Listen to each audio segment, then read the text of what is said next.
In a serene hamlet nestled among towering palms, golden papayas, and gentle streams, there lived a young maiden named Amara, daughter of Mother Grace and Father Grace. She was stunningly gorgeous. Her complexion shimmered like polished bronze. Her gaze twinkled like diamonds. Her mouth was crimson and plump, and her locks were dense and dark as midnight. The elders said the ancestors spent extra care crafting her. Yet alongside that loveliness came a spirit overflowing with arrogance. Each dawn, while neighbors toiled, Amara would rise, anoint her body, and settle before her looking-glass. "Who possesses greater beauty than Amara?" she would murmur to her reflection. "Nobody. I am worthy of marrying royalty, the wealthiest, most commanding, most attractive king imaginable."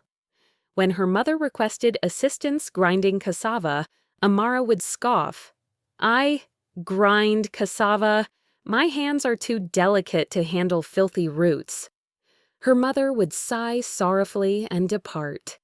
While fellow maidens carried firewood and cleaned the courtyard, Amara remained inside, admiring herself before her looking-glass. Even the glass appeared weary of her countenance. Her companions cared for her, but she never reciprocated their affection. Gradually, they wed modest traders, craftsmen, and herdsmen. Amara ridiculed them mercilessly. "Blessing, observe your spouse. His fingers are like burnt plantain. Grace, your fellow rides a donkey. Esther, yours cannot afford proper garments. How pathetic!" Though they attempted to dismiss her cruelty, occasionally they wept privately. Nevertheless, they found joy in their unions, which made Amara increasingly envious.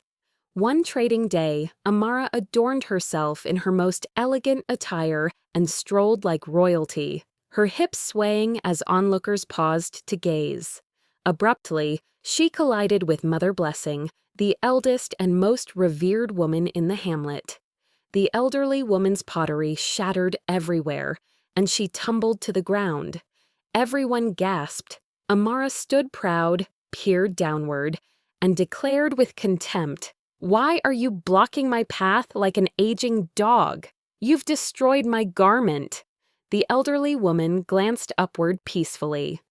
"My child, forgive me. My vision is not as keen as it once was." "Then remain in your dwelling," Amara yelled. "Don't bring your broken pots near my exquisite clothing again." Villagers started murmuring, "Show respect, Amara. She's your elder." But Amara pivoted and departed. Mother Blessing gathered her pottery fragments slowly, then lifted her arms toward the heavens and proclaimed in a tone like rolling thunder, "Amara, the reflection you idolize will soon abandon you. May your beauty dissolve like melting beeswax. May your arrogance become your cage. You shall not witness beauty again until you dwell with the most repulsive man on this earth. Then and only then shall your spirit understand." The marketplace fell silent. Even the insects ceased their humming. That evening, Amara experienced a peculiar burning sensation on her body. The following dawn, she shrieked so loudly the entire hamlet awakened. Her silken skin had transformed rough like tree bark. Her nostrils had expanded broadly. Her once plump mouth was parched and split. Her locks were disappearing in clumps. Her gorgeous eyes were cloudy and dim. She rushed outside wailing, "Mother, see what's happened. I'm afflicted." Mother Grace sobbed also. "My child, this is the consequence of arrogance. You wounded Mother Blessing. You refused guidance. You belittled others."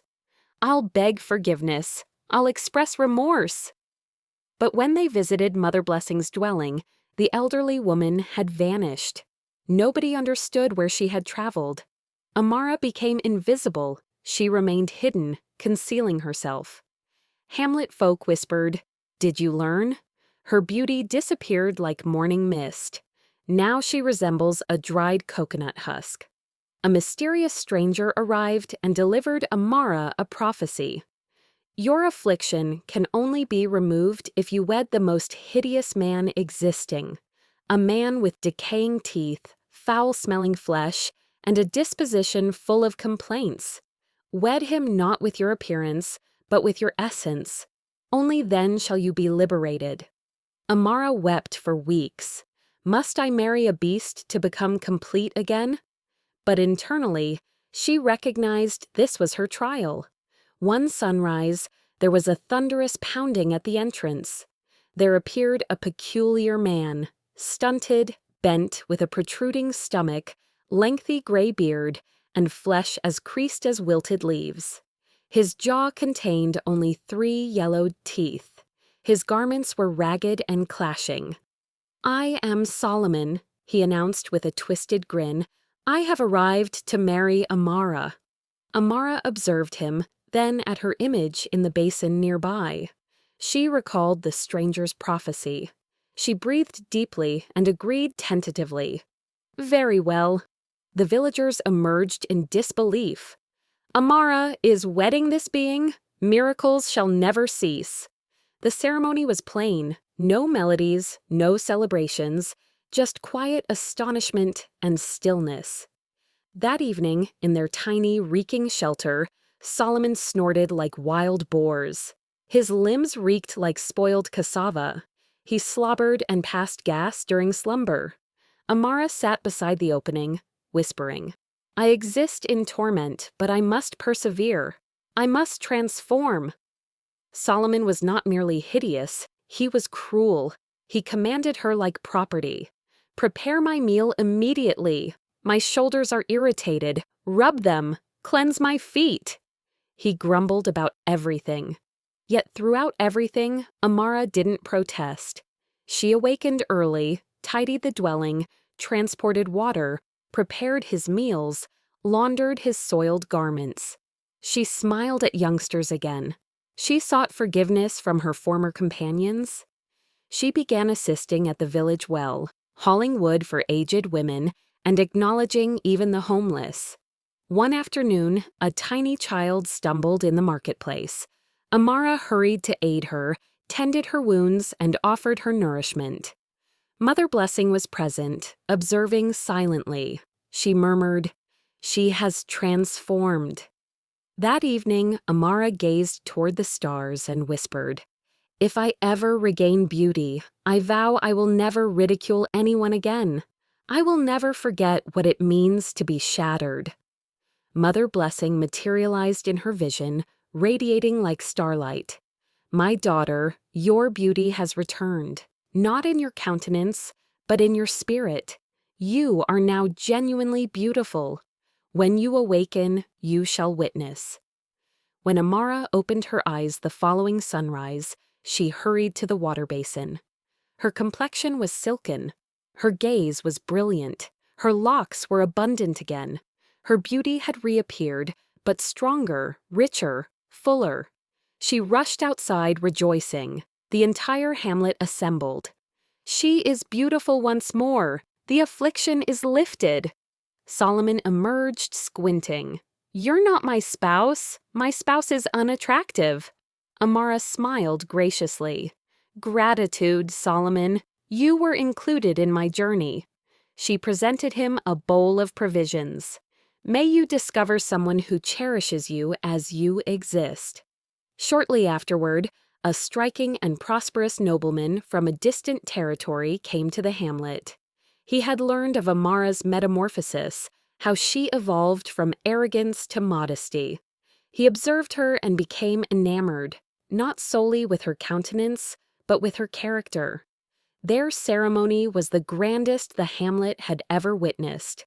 Performers danced, instruments resounded, women sang praises, even the winds celebrated in harmony. But Amara never forgot.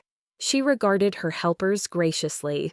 She acknowledged every aged woman. She entertained children.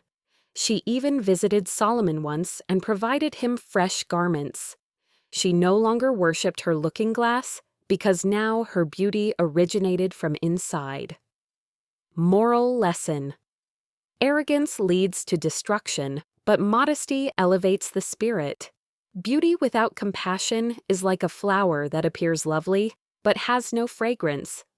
Always honor others, regardless how insignificant, aged, or impoverished they may appear.